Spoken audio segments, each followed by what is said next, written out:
Hey guys! What if I told you that when you sneeze, it's like launching a mini hurricane from your face? No, seriously, stay with me here. A sneeze can travel at a speed of up to 100 miles per hour and create a spray cloud that can extend up to 26 feet. That's about as long as a school bus.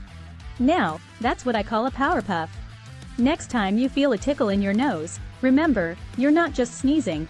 You're turning into a comic book style superhuman with the power of Wind Gust. Only your arch-nemesis isn't some evil villain. It's just a poor innocent pollen particle or whatever it is that tickles your nostrils.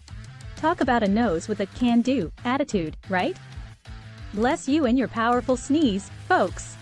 Stay powerful and keep those tissues handy.